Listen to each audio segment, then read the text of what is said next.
Hello, everyone, and welcome to today's presentation, which is on food and mood and how diet and depression are related and how food can affect our mood.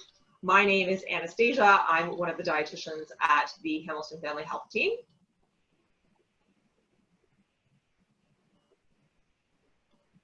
And I also have with me Barb, do you want to do your own introduction? Yes, I'm sorry, I was expecting to see a dual picture up there. Hi, good morning. My name is Barbara Cantwell, and I'm a dietitian with the family practice as well. Welcome. Today's webinar is part of a series of talks that explores understanding how the brain influences the decisions that we make about food, and how what we eat can also impact on how the brain functions. The presentation is designed to support you to become more mindful about what and how you eat, and in so doing provide you with tools to listen to your bodies and to identify thoughts, emotions, and moods that affect your eating habits. Next slide.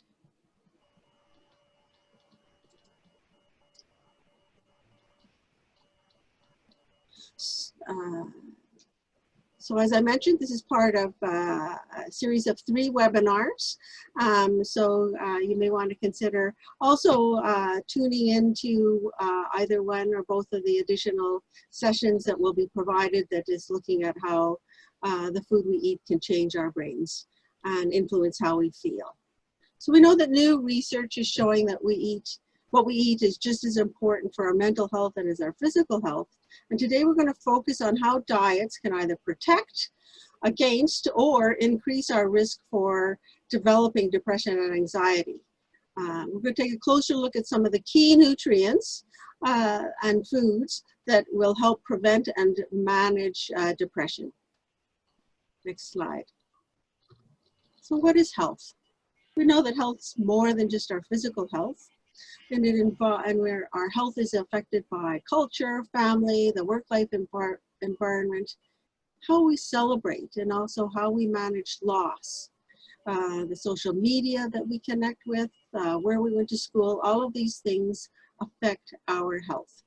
And part of it is that eating is part of that learned experience, and it's a skill that we bring forward, and it also means that we can use those skills to manage our eating to help improve our health.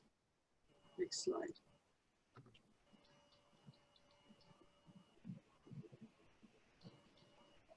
So many Canadians struggle with depression.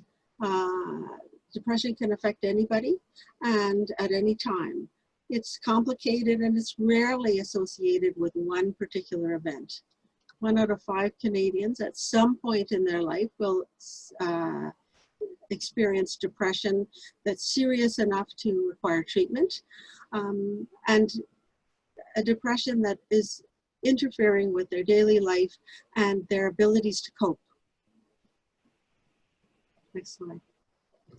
So the brain sciences really look at how the brain's organized, how it connects with other parts of our body in order to allow us to make decisions, and in particular, decisions about what we eat.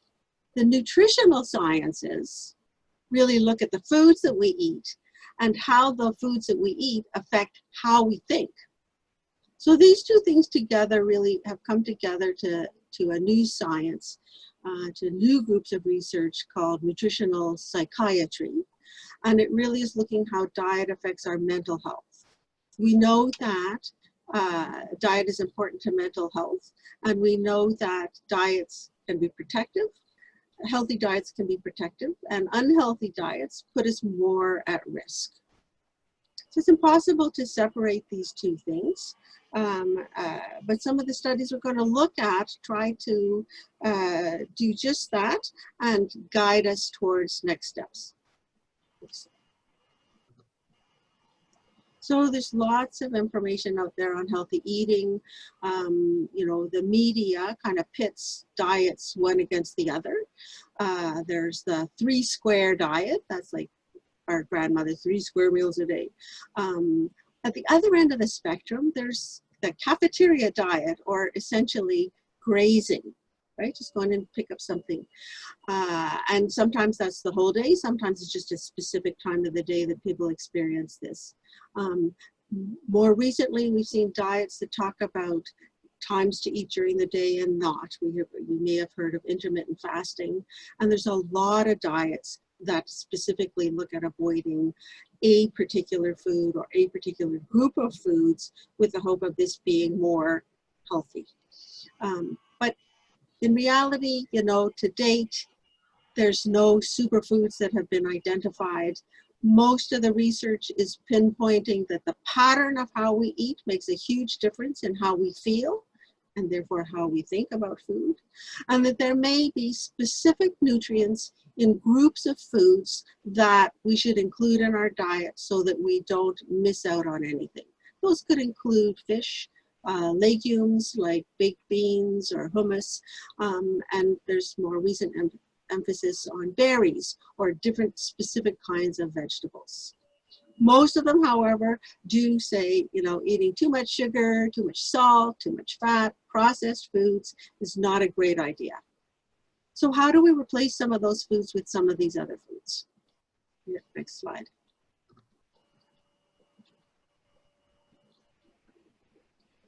So one particular study actually was looking at the effects of diet for people who were actually experiencing depression.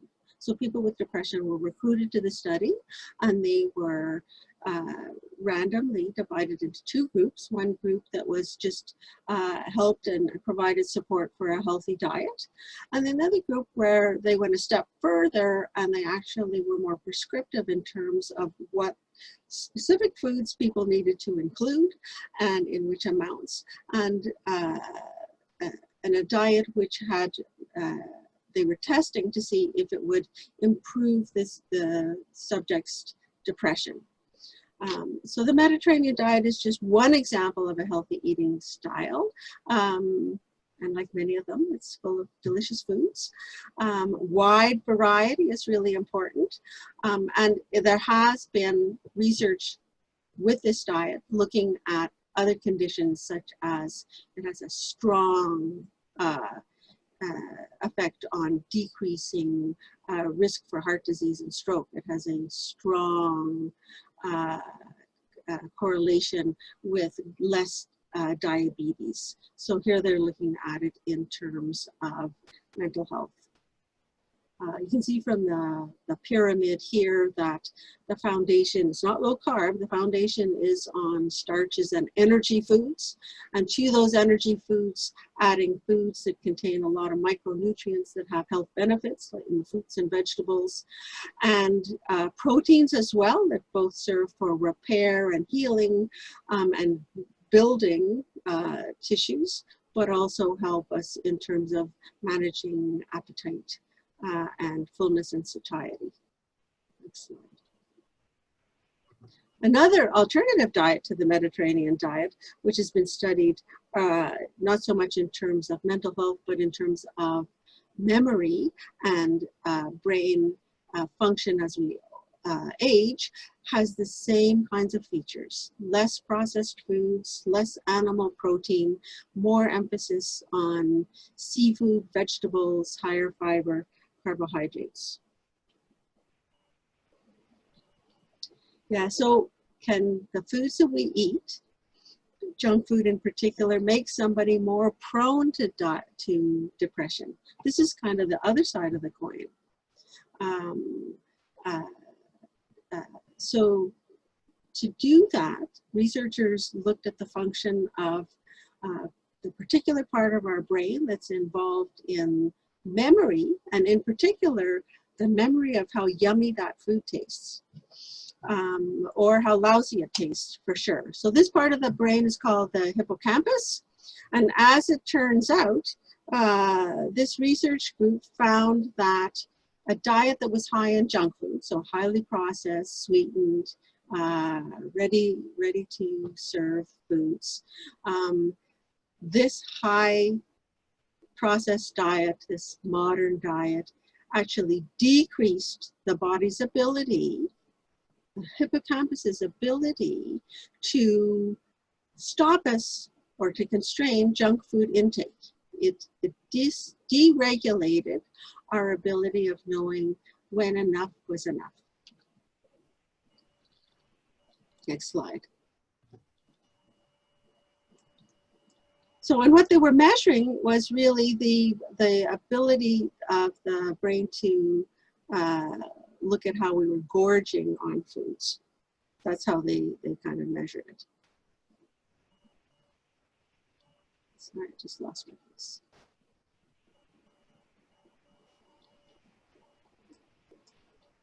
So unplanned eating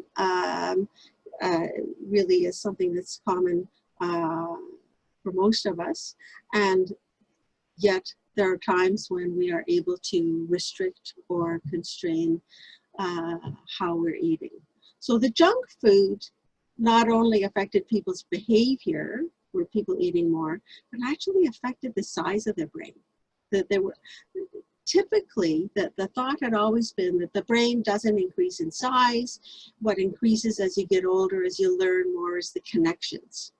But recent research is showing that we can actually build more brain tissue, that the brain cells and the diet, thought patterns like meditation and things can actually change that architecture, that cell mass of the brain. But junk food seems to impair that. And that part of that brain involved in this food selection actually gets smaller in the youth that were following this particular diet. This is really not a new phenomenon. This is ancient adaptation. We see it in animals, but the way we see it in animals is the opposite. You know, think of the animals that squirrel food, that store food in the end of the summer.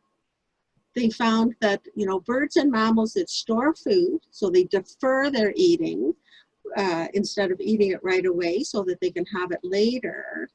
In the late summer, they actually increase the size of this hippocampus, this part of the brain. So these are things that are hardwired into us and affect the way we choose, as well as the environment that now makes junk food or fast food readily available that, say, was not as available for our great-grandparents. Next slide.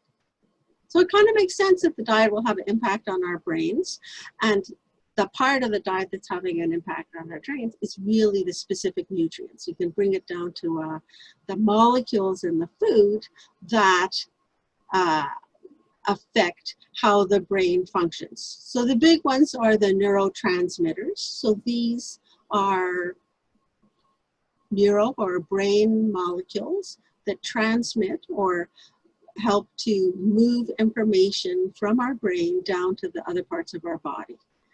The food is also really important in terms of the structure of those nerves, those pathways in which that message travels, and in particular the membranes, which are fat-based, will respond to different fats in our diet.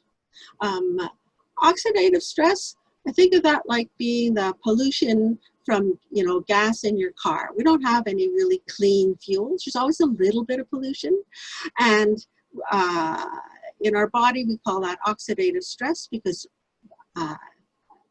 oxygen molecules that cause damage are released, and molecules that can pick up that and neutralize that, or antioxidants, are what decreases that stress or that damage that's happening in our bodies. So there are foods which are antioxidants. The other big player is the metabolism that happens not so much in our cells, but the metabolism of the millions of healthy bacteria that live in our gut, called the microbiome. And we're going to talk about that a little later when we talk about strategies Next slide. So if you're moody, you can just blame it on your neurotransmitters. In particular, you know, there's sort of two guys. There's the serotonin and the dopamine that tend to work in opposition to each other. And these chemicals really depend on building block molecules that come from our food. And in particular, the neurotransmitters all really depend on the particular protein that we have in our diet. We know that a number of the neurotransmitters work in concert with each other, and serotonin, for instance, as well as GABA, tend to make us feel calm, and the feeling is maintained even during stress. So if we can increase those neurotransmitters, that will help to support our body's ability to manage that stress.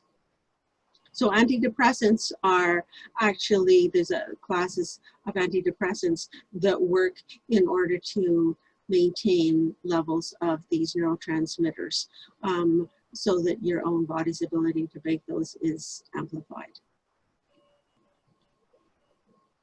Next slide.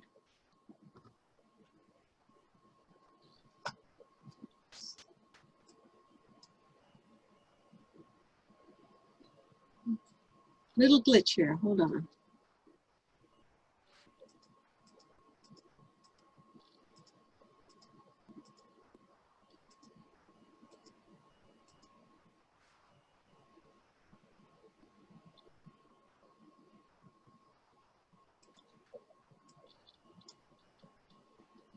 So serotonin is the major neurotransmitter, and it's important to think of this as not only something that happens in our brain. In actual fact, 95% of the serotonin receptors are in our gut. And this is really important because it really helps to understand this sort of brain-gut relationship, this brain-gut axis, where messages from our gut, which may not be conscious messages, do end up at the brain, and the brain responses with equal and opposing actions. So serotonin promotes relaxation and sleep and inhibits pain. So changes in the gut serotonin may also affect how we're thinking mentally, and we know that. You know, you got a pain in the gut, you don't really feel like it. So when we look at the gut, part of that, the serotonin of the body is sort of throughout the length of the gut, and there are messages that are going from one part of the gut to the other, primarily to tell the food that it's got to go in the right direction. But a big part of the activity of our gut is happening after we've digested all of the nutrients that our body is able to, and food is then presented to this huge forest of bacteria and microorganisms in our lower gut, who then can use some of these nutrients. And we know that the foods that we eat are going to influence which of the bacteria like to stay in our gut, because we're providing them with the fuels that they like. And these, we can actually modify or change that population of bacteria in our gut by providing alternative sources of nutrients for the gut. So things like legumes and fruits and vegetables that have a lot of fiber that typically were considered roughage, just stuff that went through, are actually the key promoters of healthy bacteria that then will provide nutrients as well as the antioxidants that will help prevent disease or help ameliorate conditions like depression. Next slide. So they don't really, it's pretty hard stuff to study, and it's unclear how these micronutrients actually work to improve our mood. But presumably there are particular compounds that are going to be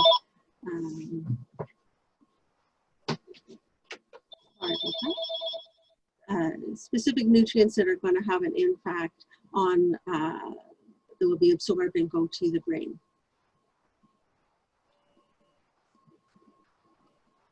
Oh, sorry, I just wanted to talk a little more about that prebiotic.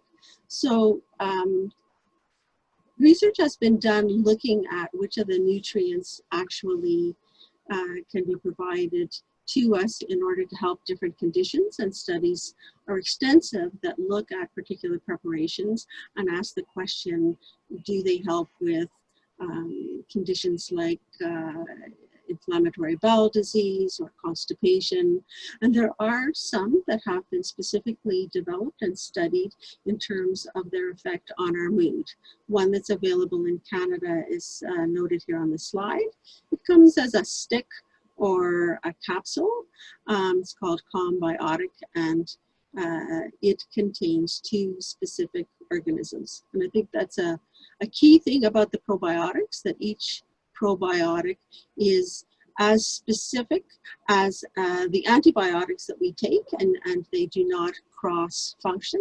So when you're looking at them, you want to be using the specific brand that has been specifically studied for the condition you're looking at.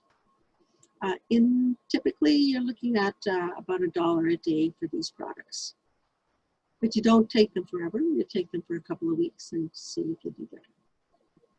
I'm going to hand it over to Anastasia now, and see you in a bit. Thanks, Anastasia. Thank you. So Barb talked a lot about, you know, different kind of diets and what's out there, and people have their own ideas about different diets. So which is the best for my physical health and my mental health? Some of the ones that really do come out on top are things like following the new Canada's Food Guide, which was just released last year, which we'll take a look at a little bit later on. The DASH diet, which is the dietary approaches to stop hypertension, that's what that stands for. The Mediterranean diet, which is one of those traditional types of diets, and also a vegetarian diet. And so what all of these diets have in common is that they encourage those whole grains, they encourage lots of fruits and vegetables. There's an emphasis on plant-based protein foods, so things like those legumes, kidney beans, chickpeas, lentils, as well as things like nuts and seeds. Meats can be included, but they're usually in smaller amounts, as well as dairy foods. And as I mentioned, so traditional diets does not just include the Mediterranean diet, but there are traditional diets from the Nordic countries in Europe, as well as from Japan, as well as other parts of Asia. So their traditional diets really do encompass a whole array of different types of food cultures. And as I said, fruits, vegetables, those plant-based proteins from nuts and seeds and legumes, those whole grains. Fish really is a focus in these diets in terms of a protein source, as well as the dairy, and then olive oil as the main oil, specifically for that Mediterranean type diet. And so these diets provide us with key nutrients for our mental health. So the proteins, including amino acids like tryptophan, tyrosine, and glutamine, which we'll talk about just in a little bit. Carbohydrate foods, so again, focusing on those whole grains, and fats coming from healthy fats, like omega-3 fats, and MUFAs, or monounsaturated fatty acids, which we'll also talk about in a bit. Some of those vitamins that we're looking at would include vitamins C and D and E, as well as a whole wide range of B vitamins, including things like B6 and vitamin B12. And other minerals would be things like magnesium, zinc, selenium, and iron, as well as, of course, fluids, water being the fluid of choice whenever you can, or the beverage of choice whenever you can. So what we know is that nutritional deficiencies are less common if you have a high quality diet. So diets that are, or eating patterns that are high in unhealthy foods, such as processed foods or fast foods or sugary foods, which are all things that Barb spoke about earlier, we want to be minimizing those foods as much as possible. And we want to be focusing on less processed whole foods whenever we can, because those nutrient-dense foods are more likely to make sure that we're getting all those nutrients that we need. And when we get those nutrients that we need, or when we don't, rather, when we have those deficiencies, that can be linked, those deficiencies can be linked to other mental health conditions. So we'll talk about protein, and here we have the new Canada's Food Guide. And protein foods come from not only the plant-based ones that I was talking about, the legumes, the nuts and seeds, but also, of course, your meats, chicken and turkey and other lean meats, as well as those fish foods, or fish and seafood, and dairy products, things like milk, yogurt, cheese. Those carbohydrate foods, so as we see on this plate, protein should be about a quarter of your plate, and that other quarter should be your carbohydrate foods. And this is where we get things like those whole grains, whether it's foods like quinoa or barley or bulgur, whole grain bread, whole grain pasta, wild rice. Any of those are great options. Oats or other whole grain cereals could also be included. And then the other half of the plate we want to be your fruits and vegetables. So those whole grains, those carbohydrate foods, they are important for our mood, because if we don't get enough, it can make us feel tired or cranky. We might also find that it's hard to focus and hard to concentrate, whether it's at work or at school. And it can make it harder for us to exercise because our body isn't getting the energy that we need to fuel it. So when we think specifically about protein foods, the three that I mentioned in terms of the amino acids are tryptophan, tyrosine, and glutamine. And so protein is made up of amino acids. And the ones listed here are just some of the ones that are important for certain neurotransmitters. So tryptophan is specifically important for serotonin, which Barb talked about earlier. And if you don't get enough of that, it can lead to low mood, difficulty sleeping. Tyrosine is specifically important for things like for dopamine and noradrenaline, and not getting enough of that can lead to lack of motivation or lack of enthusiasm, potentially leading also to cravings. And glutamine is also specific to GABA, which again, if you don't get enough, that can lead to things like anxiety, irritability. So it is really important to get enough protein in our day in order for our bodies to have the amino acids they need to build these neurotransmitters, which then help us with our overall brain function and our overall moods. Now, it is important to remember that protein and carbohydrates work together. So even though tryptophan is an amino acid which we get from protein, and it helps with serotonin production, having carbohydrates will help to make sure that that tryptophan is absorbed so that we're able to make that serotonin. Tryptophan found in protein foods include things like the milk, the cheese, eggs, which I didn't mention as a protein food, but eggs as well, the poultry, the fish, nuts, and soybeans as well. We really encourage you to have protein at every meal, because that helps for that meal to feel more satisfying, and it can help to manage blood sugar so that they stay kind of even as opposed to spiking and then dropping, which can also then affect our mood. So when we think about having protein, how much you need really depends on the person, whether you're male or female, how old you are. So anywhere between 20 to 25 to 30 grams of protein per meal, depending on who you are, is reasonable. What we really want to avoid here is just having our protein at our evening meal, which is quite typical. People don't often eat enough protein for the day, and then they have a great big serving at their evening meal. And our body doesn't want that. It actually does want it a little bit more consistently through our day. So for sure, including protein at every meal, as well as if you have snacks, considering including some protein at those snacks. And we want a variety of protein foods. We want those animal-based proteins as well as plant-based proteins. If we think about our dairy, some of the important nutrients there are things like vitamin D, vitamin B12, as well as magnesium, also calcium. If we think about fish, there will definitely be vitamin B12 and zinc in all fish, but some fish specifically are also good sources of omega-3 fats, as well as vitamin D, and we'll talk about that in a little bit. Poultry or other lean meats, they're going to have that iron, that zinc, that B12, as well as other B vitamins. Eggs also are a good source of vitamin B12, vitamin D, and vitamin E, as well as selenium.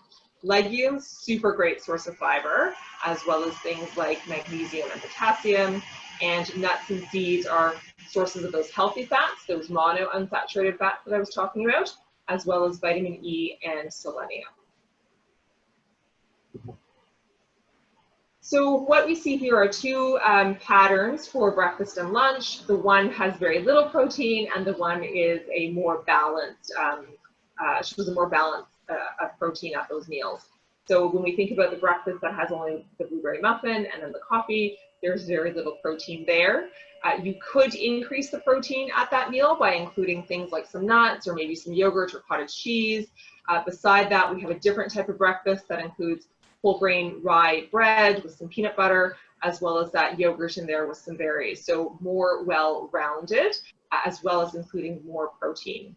If we think about lunch being a bagel with cream cheese, there's not much protein there either. So again, you could increase that protein content by replacing cream cheese with another type of cheese, or with using peanut butter, or maybe doing a sandwich instead with some hummus or some other meat in that, which is the example that we're showing beside it. So we've got a sandwich with turkey breast, using the whole wheat bread, and then the milk, as opposed to the water, will also help to increase the protein of that meal.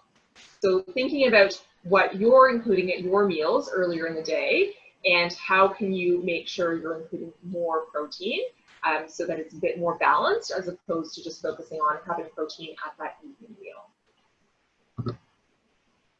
When it comes to fats, there are healthy fats, which we call omega-3 fats, and these are specifically found in certain type of fish, and they help to reduce inflammation, and they're also associated with lower rates of depression. So when we think about omega-3s, the types of omega-3s that we get from fish are called DHA and EPA, and that is your docosahexaenoic acid, as well as eicosapentaenoic acid. The long words, all you need to remember is DHA and EPA when you're thinking about omega-3s when it comes to fish. Now, DHA in particular is found in high concentrations in the brain and in the retina and the eye, and so it's important in brain development and in vision. It's an important component. These omega-3 fats are important components of cell membranes. They're involved in cell communication. Other benefits of omega-3s would include things like reducing triglyceride levels, which is a type of bad fat that is found in the body. They have anti-inflammatory properties, as I mentioned before. They can help with blood pressure. They help to reduce the stickiness of our platelets. They're important for heart health in terms of having antiarrhythmic properties. And as I mentioned earlier, they are also have been linked to reduced rates of depression. For those people who don't like fish or who don't eat fish, there are plant-based omega-3s, and these are called ALAs, or alpha-linolenic acid. Now, our body takes these ALAs and it converts them into things like those DHA and the EPA that I mentioned.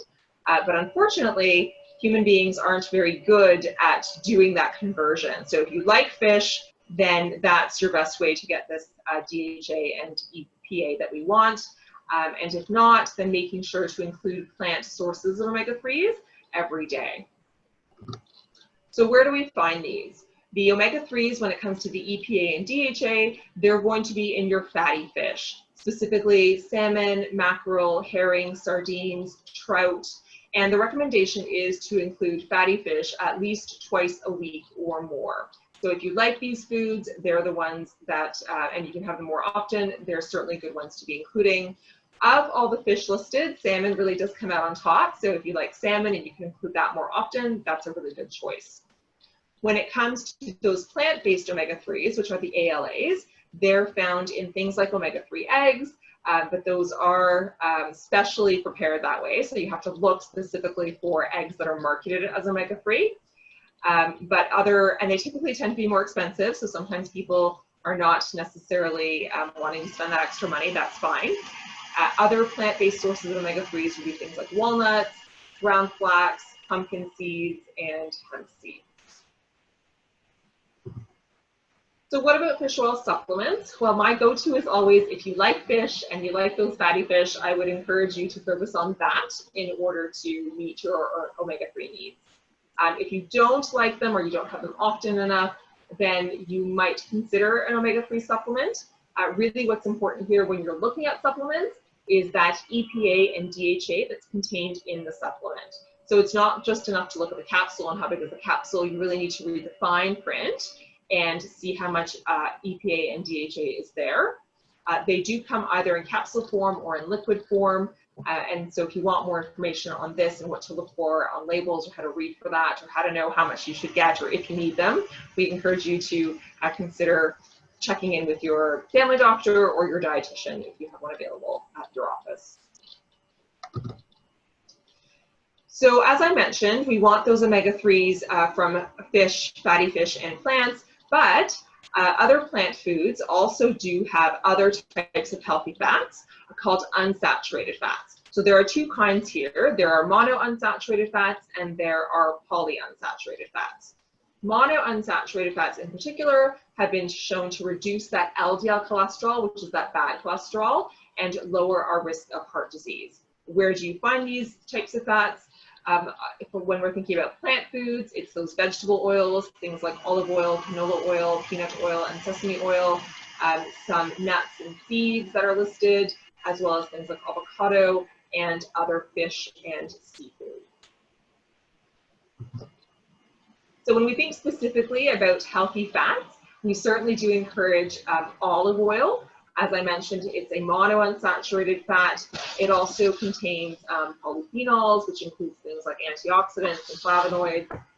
So whenever possible, if you can use olive oil, in particular extra virgin olive oil, that's going to be a great choice. As I mentioned previously, some of the benefits of having these unsaturated fats are specifically related to blood pressure, related to cholesterol levels, as well as reducing inflammation. So olive oil features very strongly in the Mediterranean diet, but certainly there are other oils that you could use because olive oil isn't always the, it's great for salads or using it on the side, but not necessarily always the best cooking oil because you can't cook it to such a high temperature. But when you can, we certainly encourage the use of olive oil whenever possible. And now I will turn it back to Barb.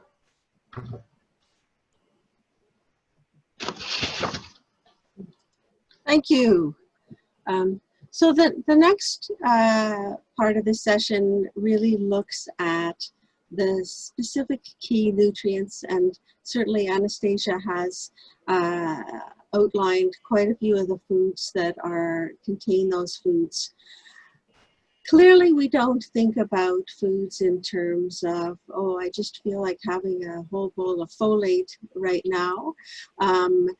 But it is helpful to know that where the foods are in terms of appreciating that the bigger the variety of foods that we have, the easier it is to make sure that we're going to be getting the foods and nutrients that we need without having to, look at food composition tables. This particular nutrients today really are all ones which are involved in some part of the metabolism in our bodies that supports brain function and supports good mood, whether it's through the action of the neurotransmitters or the peripheral parts of our nervous system. So the B vitamins all come because initially they were identified, in the early years of research as being one particular compound, and then it was made clear over the years that it wasn't just one big compound. It was many, many. And so it's important to distinguish each one of them in terms of what we get.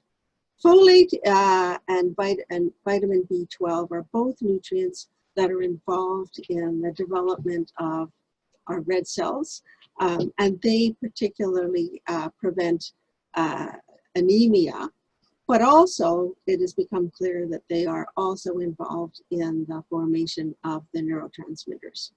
So these foods are found in whole grains and cereals in particular, but also in other foods. Folates high in orange juice and dark green leafy foods, as well as beans of legumes. So folate deficiency can affect the serotonin, but it translates in terms of our well-being, in terms of its impact on our sleep patterns, as well as our appetite. Next slide.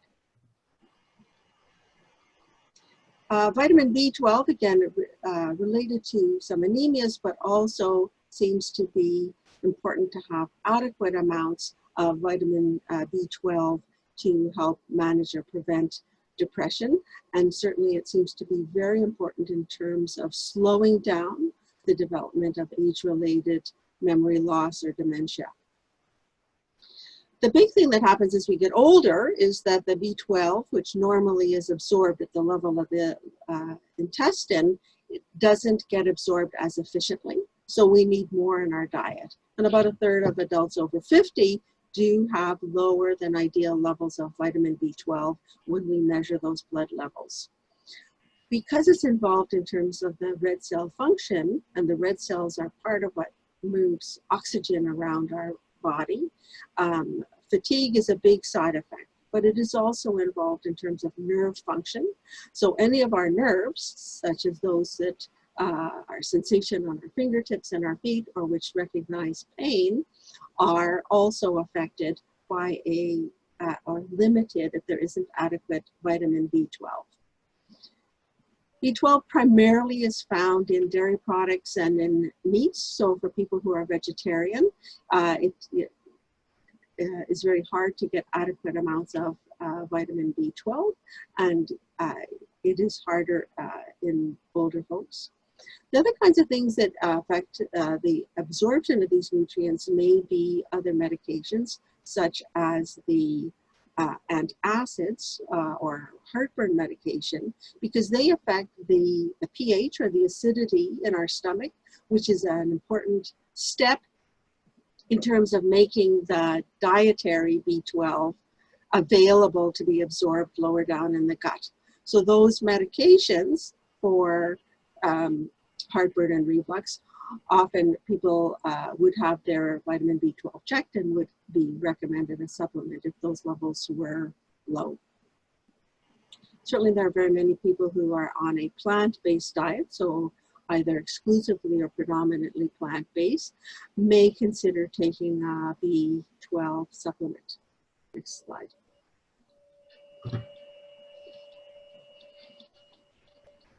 Okay, so Anastasia talked a little bit of B12 when she was talking about proteins. I've mentioned it again, so clearly these are the foods that are included in our diet, and for the most part, most Canadians do include some of these foods. Different things in terms of recommendations over the diets, in particular things like don't eat eggs.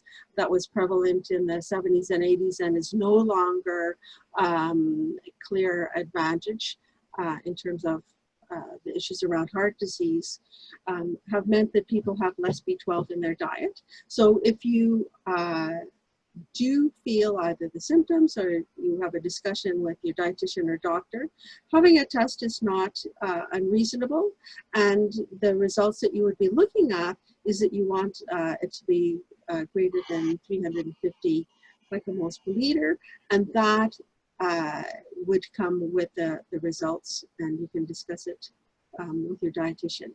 Typically, supplements are between 500 and 1,000 micrograms.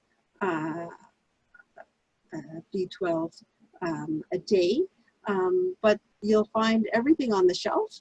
And because B12 is stored to a certain extent, you can discuss dosing with the dietitian in terms of being able to use the particular ones that you happen to pick up at the shop to make sure it's the right dosage for you. Next slide, please. So vitamin B6 is important because it is involved in the pathway or the chemical transformation of the protein amino acid tryptophan into the molecule of serotonin. Food sources are the meats, but whole grains are high in vitamin B6, as are bananas, potatoes, and supplements typically would be either a B complex or a single nutrient complex. It's important that there's more is not always better, and that dosages in excess of 100 milligrams a day is going to interfere with the other nutrients in your diet and should be avoided. Next slide.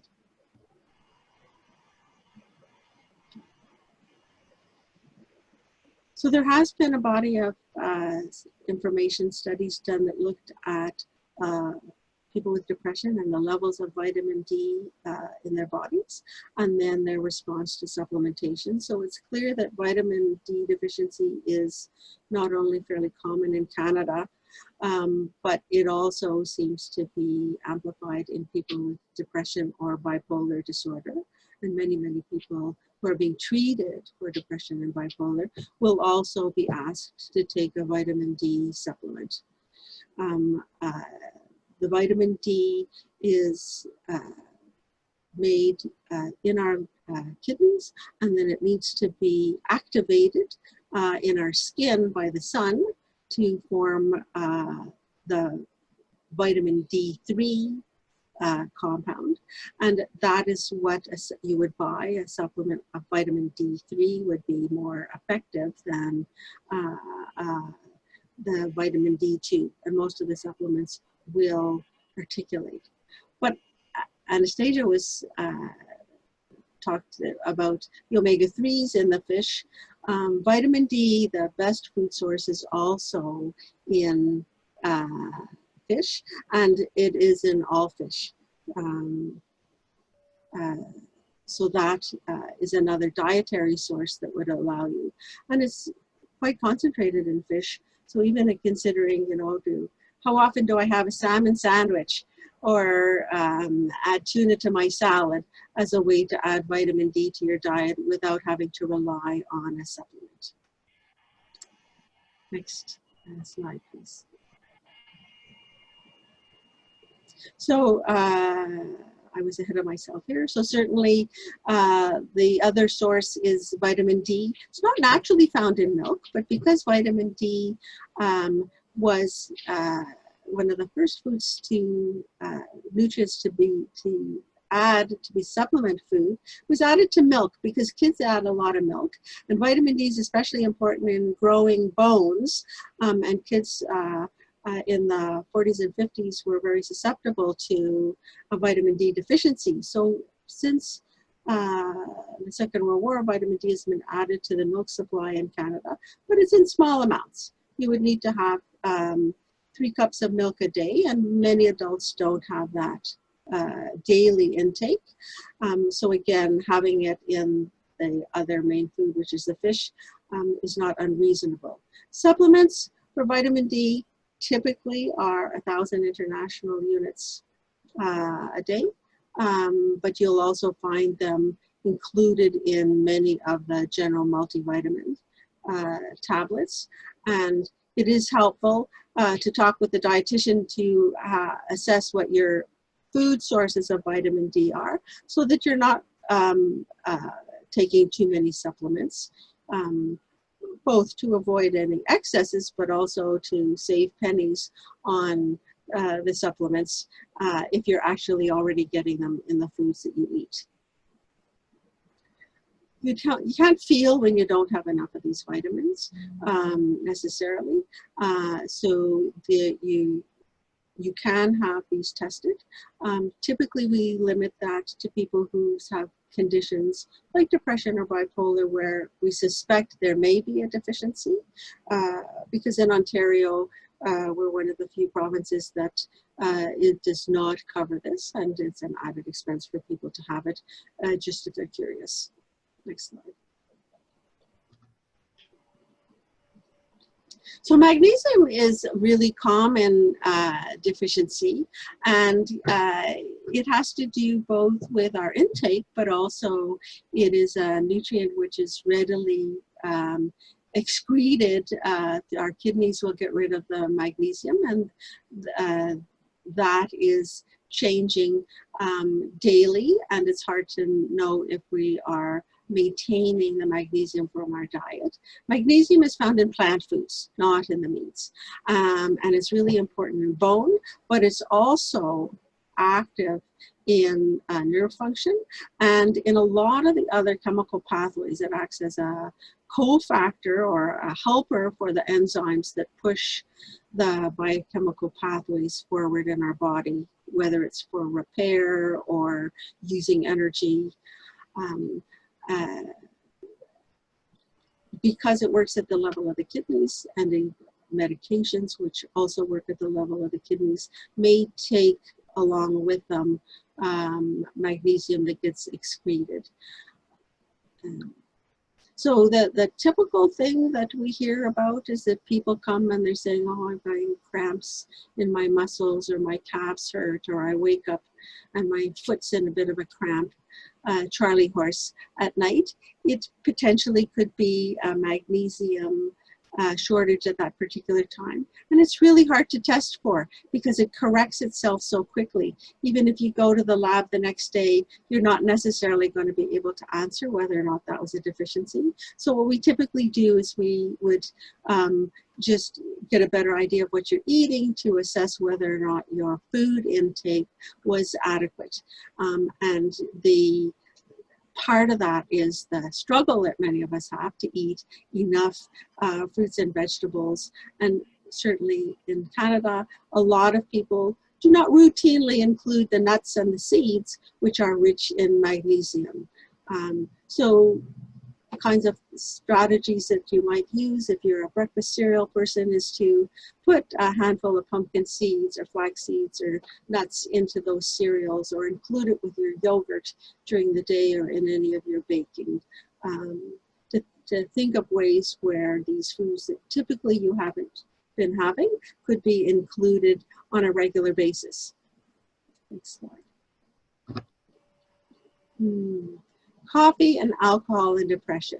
Certainly the effects of these foods are not directly related to the triggering of depression, but they certainly will exacerbate it because they have their own effect on our mood and our brain function. Caffeine being a food that increases nerve function, and as agitation is part of it, alcohol having the reverse effect. These nutrients or compounds are also known to interfere with some medications. And the idea is, again, we look at your consumption of these foods in the context of your whole diet and see if they are replacing other foods that are going to be able to promote better mental health rather than having large amounts of these stimulants and depressant foods. So I think I'm going to ask Anastasia to move us forward. We're getting to the end of our session, and I'll just, if people have any questions, you can use the chat to type in a question, and we'll be pleased to answer that question for you. Thank you. So we hope that today you have the takeaway message is that healthy eating can help you to feel better, to have more energy, to help with your mood. It can reduce your risk of things like depression and anxiety, as well as other mental health conditions. And it can help you to better manage these conditions if you have them. We typically think about healthy eating for physical health, but it's important to remember that healthy eating also affects mental health.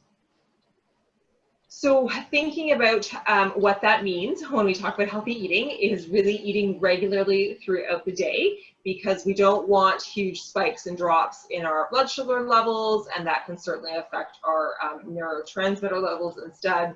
So this this regular meal pattern throughout the day, for most people, it means at least 3 meals a day, so breakfast, lunch, and dinner, and then perhaps including snacks depending on how long it is between meal times. And if that works for your day or not. Some people just like their 3 meals. Other people do feel they need to eat a bit more regularly through their day. So thinking about what works for you.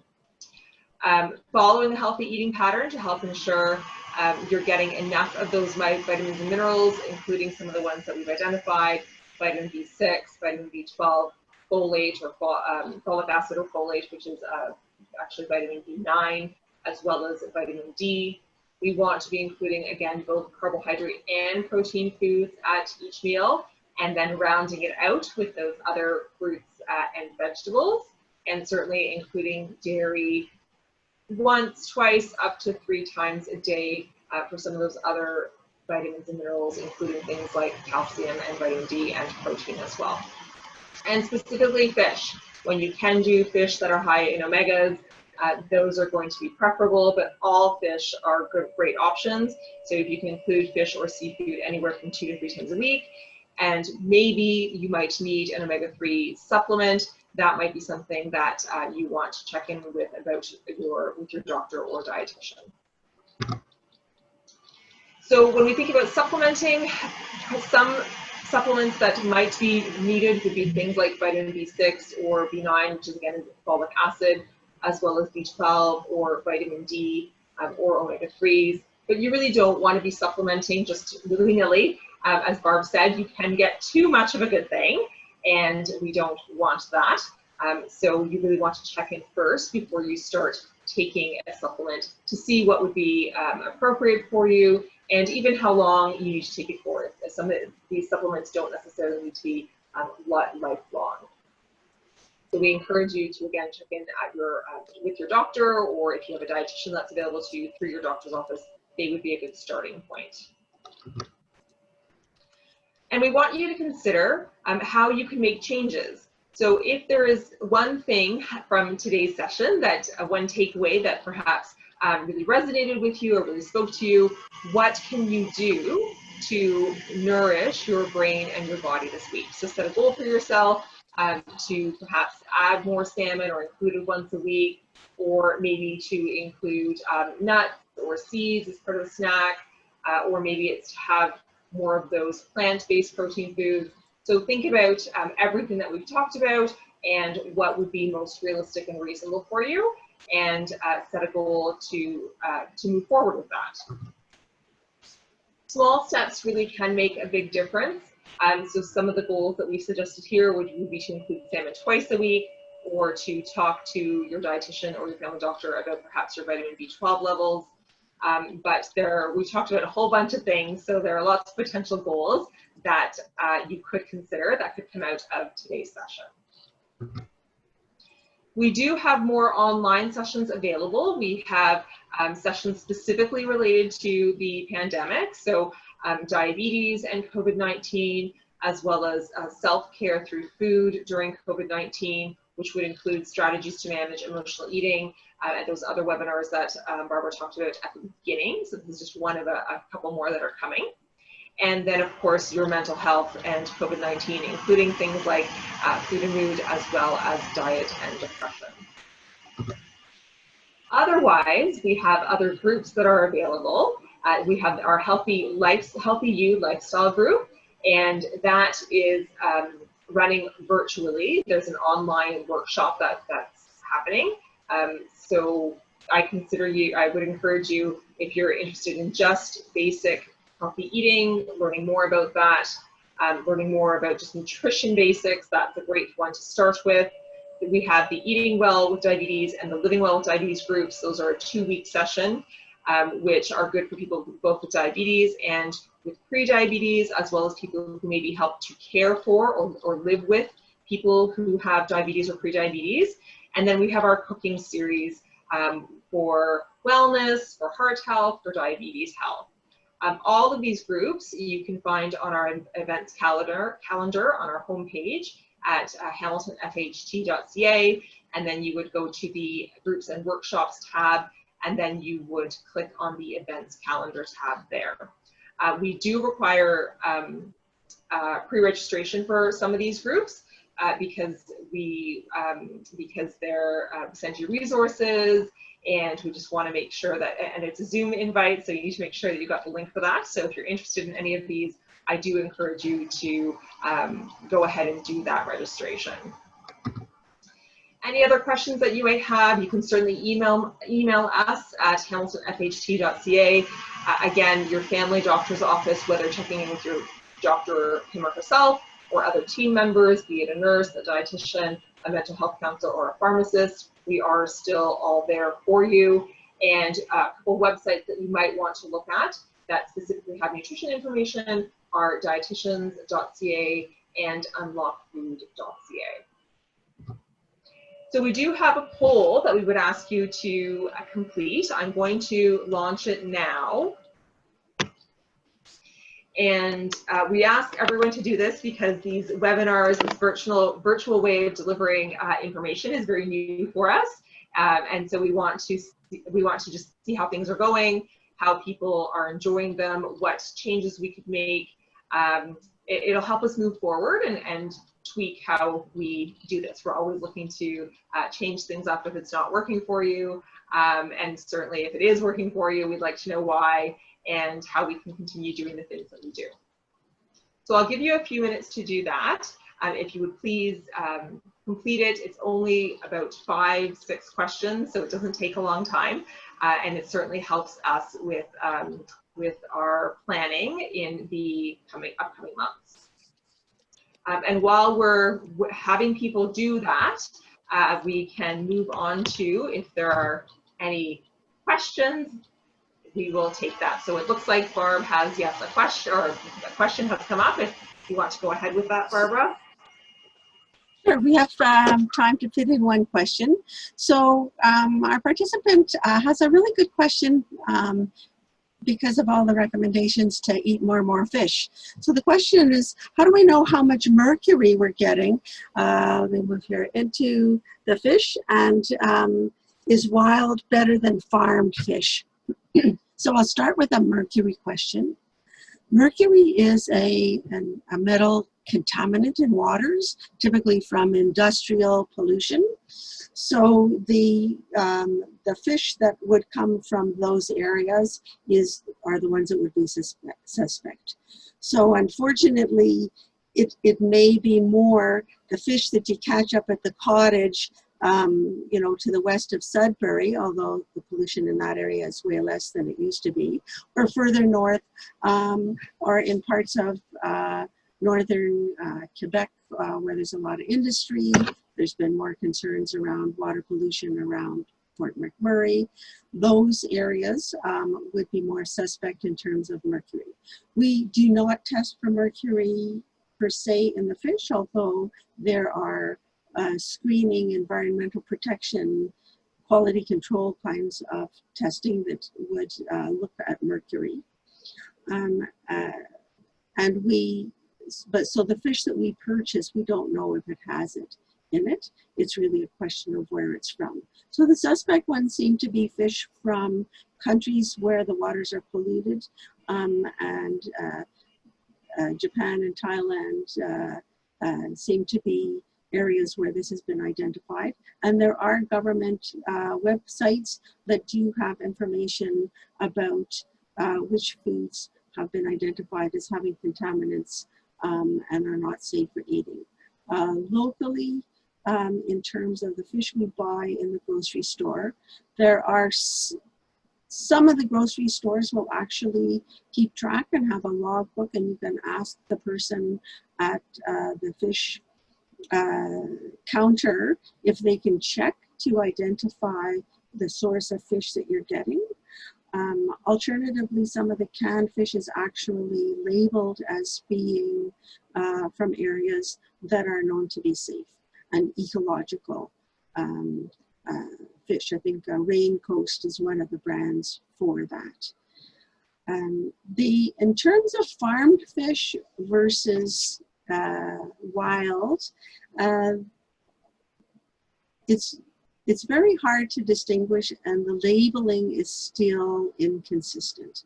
So for instance, wild sometimes is labeled almost as a species of salmon, because really, you know, all salmon initially was wild. And farmed fish typically is not recorded on the packaging. And when we talk about farmed fish, there's actually two different kinds of farms. It can be grown in a tank, you know, somewhere up, you know, near Guelph or something, or it can actually be the more sophisticated kinds of fish farms are actually located in the ocean, and it's just that the fish are in a confined area so that it makes harvesting easier.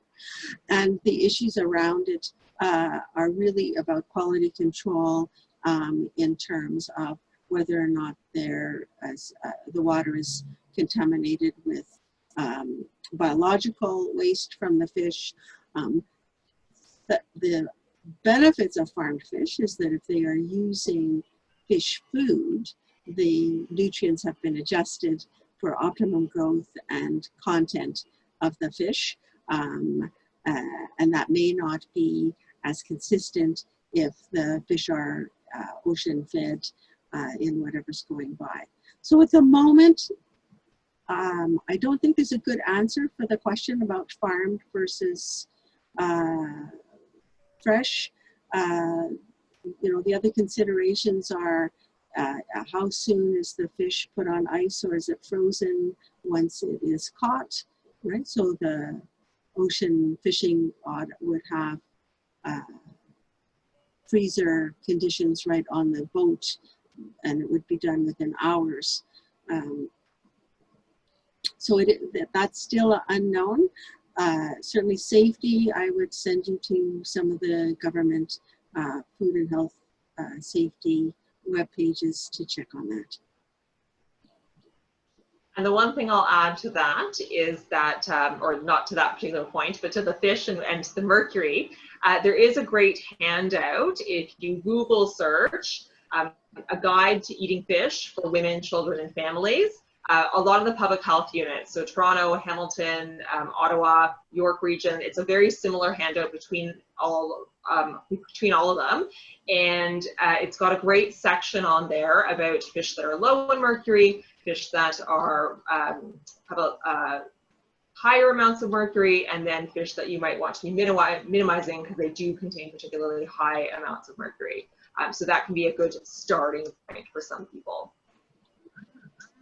And that brings us to our time for today. So again, if you haven't done the poll, please do so. We'll keep it up there for another couple of minutes just as we're wrapping up. We certainly thank you for attending and hope that you will join us either at one of our other webinars or at any of our other groups that we're offering. We have regular events happening, so I would encourage you to check our website regularly. Do we have one more question? Is that? So the last question really is this going to be available to view again? And it is my understanding that this has been recorded and that it will go up on the Hamilton Family Health Team YouTube page.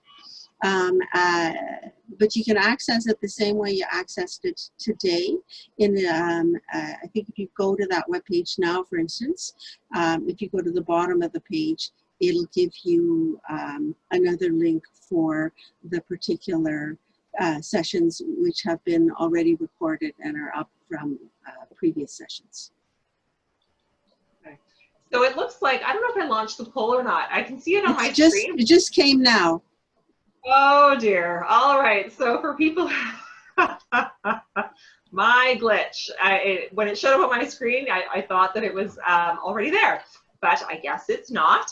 So it's there now. So if you please take a few minutes to do that, that would be great. Yeah. And again, we hope that you join us in other sessions, whether they be webinar sessions or whether they be groups, certainly online, or as we head off into the future and perhaps do some more in person, we'd love to see you.